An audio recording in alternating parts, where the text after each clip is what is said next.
this week's Torah portion the Torah tells us in detail of the stirring episode of the giving, of the endowing of the blessings from Isaac to his son Jacob. Torah tells us that when Jacob came into the room, he approached his father and kissed him. At that point, Isaac declared, "I smell the fragrance of my son's garments." What is that fragrance? And our great commentaries explain it was the fragrance of the Garden of Eden.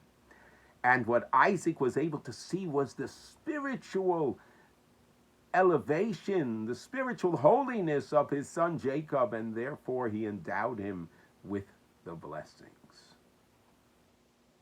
There's another beautiful interpretation about what happened from the Medrash. The Medrash explains that that word begadav, which is garments, also is similar to another Hebrew word, bogdav, rebels. And when the Torah says that Isaac smelled the fragrance of the garments, there's an allusion. He smelled the fragrance of the rebels. He was able to see into the future and be able to see the greatness of the rebels within the Jewish people. The Medrash proceeds to tell the following episode, that there was a common Jew named Yosef Meshisa, and this took place at the tragic time of the destruction of the Second Temple. And the Romans had conquered Jerusalem, and they didn't want to be the first ones to go into the temple.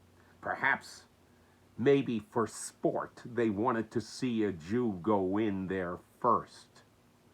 And they made a declaration, we need a volunteer, a Jew to go into the temple and take out whatever you come out with, you will be allowed to keep.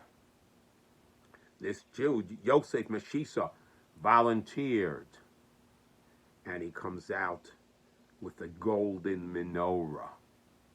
The Romans looked at it, and they said, "You are a commoner. This golden candelabra, this is royalty. You can't have this. Go in again and you can have whatever you take out."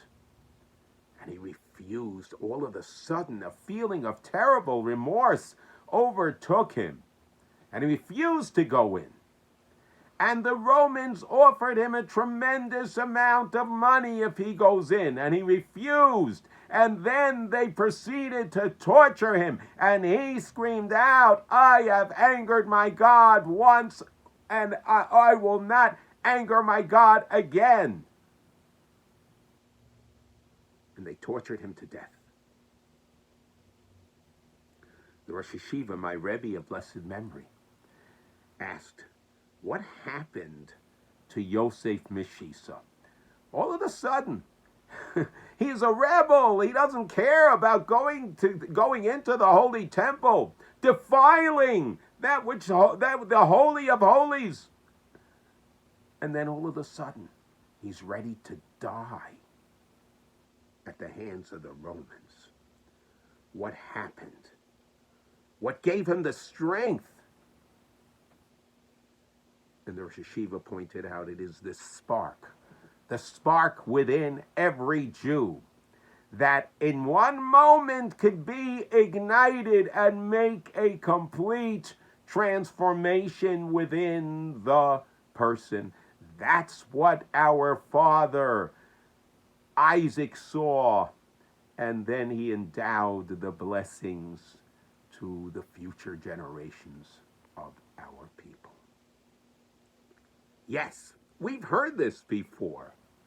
A spark within each and every Jew. But is it just an expression? It's a question to ask each and every one of us, to ask ourselves, how do I feel about the spark? Do I realize that this spark is within me? Because if I do, then I can begin to perceive my own spiritual strength and my own spiritual potential. The spark within every Jew is not just an expression. It's real. It's there. And if we think about it and realize that we have it within us, then we can propel ourselves constantly from strength to strength. Have a beautiful Shabbos.